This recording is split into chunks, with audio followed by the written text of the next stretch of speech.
Je vais vous donner une raison, je vais vous donner une liste des raisons pour lesquelles vous devez lancer des produits à étiquette.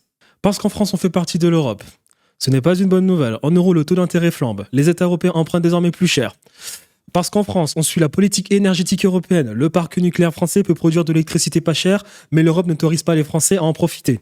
Parce qu'en France, on a accepté de remettre en cause le droit de propriété. Parce qu'en France, on suit les directives géopolitiques de l'OTAN. Parce qu'en France, on utilise l'euro comme monnaie et que ce n'est pas une idée brillante, comme la hausse du prix de l'or. Quand on regarde en euros, qui vient de battre son plus haut historique, on voit bien que la monnaie commune va très mal. Parce qu'en France, le pouvoir d'achat diminue durablement. Parce qu'en France, la récession est déjà là. Parce qu'en France, l'inflation passagère n'en finit pas de galoper. Parce qu'en France, la crise a déjà 50 ans. Parce qu'en France, les emplois sont rares, même en traversant les rues ou en faisant le tour du vieux port de Marseille.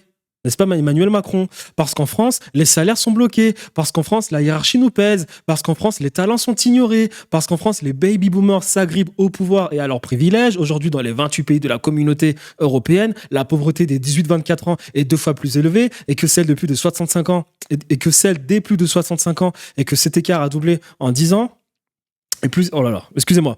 La pauvreté des 18-24 ans est 2 fois plus élevée que celle des plus de 65 ans et que cet écart a doublé en 10 ans. Les baby boomers ont bénéficié de la croissance économique des 30 glorieuses avec un chômage faible. Par opposition, les nouvelles générations, les millennials, les gens comme moi, doivent travailler plus longtemps avec un taux de chômage plus élevé pour payer les pensions des baby boomers et la dette publique qui a été accumulée. Parce qu'en France, les banquiers sont frileux.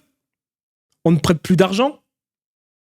C'est devenu carrément des agents, des commissaires à cause de l'État, qui leur demande de le faire, le rôle de commissaire. Parce qu'en France, la paperasse nous étouffe. Parce qu'en France, le fisc nous étrangle.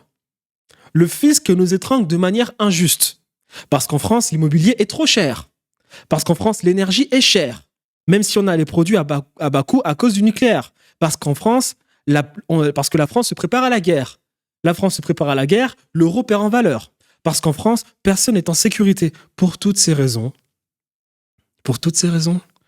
tu vas lancer ton produit, tu vas lancer ta personal brand et tu vas vendre de l'high ticket, pas des offres à 30 euros, 40 euros, 3 euros. Tu ne peux pas faire de marge à cause de toutes les raisons que je t'ai données. L'euro n'a plus aucune valeur. La France veut partir à la guerre. Les gens qui ont vécu les belles époques, c'était les baby boomers. Si tu as mon âge, si tu es un millennium ou bien si tu es un mec de la Gen Z, tu ne peux pas te permettre de vendre des produits peu chers. Même si tu vends des produits peu chers, tu as vu Amazon qui, lui, derrière, il lui a fallu 20 ans pour faire des marges. Nous, on veut de l'argent maintenant. On veut de l'argent maintenant. Tu as vu toutes les raisons que je t'ai citées. On veut de l'argent maintenant. On fait du high ticket. On développe nos compétences pour faire de l'high ticket. Parce que pour toutes ces raisons que je t'ai données, tu décideras de vendre high ticket. Même si c'est dur, même si c'est compliqué, parce que tu dois développer des compétences, parce que tu as vu comment construire une offre marketing, que je te l'ai expliqué, parce que tu as vu que pour construire une offre marketing, il faut tous ces services. Même si cela est dur, il n'y a pas de raccourci. Même si cela est dur, il n'y a pas de raccourci. Arrête de croire que demain, tu vas encore faire le plus d'argent en ayant la nouvelle méthode business. Je te l'ai déjà dit, San Francisco est le plus grand cimetière de tous les temps parce que lorsque les entrepreneurs sont en train de faire la bagarre sur la nouvelle méthode, c'est à ce moment-là que les entrepreneurs se font le plus tuer. Pour que Apple existe, il a fallu 1 million d'entreprises à San Francisco explosent. Non seulement de 1, être le premier, souvent c'est difficile. Lorsque tu es le premier sur une tendance, tu as le mec qui a une personal brand qui vient t'exploser, tu as le mec qui a plus de budget qui vient t'exploser, c'est compliqué. Donc, antifragilité, on crée notre personal brand pour se protéger face à cela. On a l'attention de personnes qui nous font confiance et peu importe la nouvelle tendance de demain, on aura toujours l'attention des gens pour continuer de vendre nos services.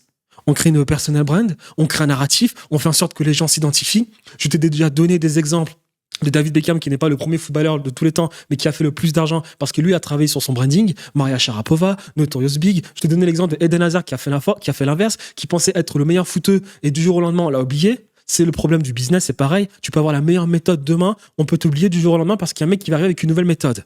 À cause de tout cela, tu sais pertinemment que tu dois faire du personal branding pour être antifragile. Je te l'ai déjà expliqué. Moi, ça fait 6 ans que je fais du business.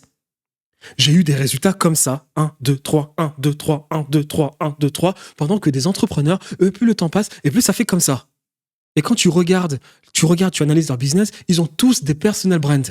Et on arrête de nourrir la culture du storytelling. Oui, j'ai toujours cru en moi. Oui, j'ai explosé. On arrête de nourrir cette culture. On ne veut pas faire partie du storytelling. Nous, on a envie que première année, on fait 10 000 euros. Deuxième année, on en fait 100 000. Troisième année, on en fait 1 million. Et j'en passe, et j'en passe. Personal branding, anti-fragilité. Déjà de 1. On arrête d'essayer de trouver la nouvelle méthode qui va nous permettre de faire du business. On a déjà tout inventé en Europe et en Occident. Si tu veux innover, il faut créer des fusées comme Elon Musk. Si tu veux innover, il faut créer de la robotique. Si tu veux innover, il faut créer de l'intelligence artificielle. Ça représente 0,0001% des entrepreneurs. Et même ces entrepreneurs-là, ceux aujourd'hui développent des personal brands. Parce que parmi ces entrepreneurs, la concurrence aussi est rude. Les Chinois, ils en font concurrence. Les investisseurs, il faut les convaincre. On veut de l'argent maintenant, nous. On n'est pas intéressé par Jeff Bezos, à qui il a fallu 20 ans. On n'est pas intéressé par Nvidia, à qui il a fallu 30 ans pour devenir l'entreprise la plus capitalisée au monde.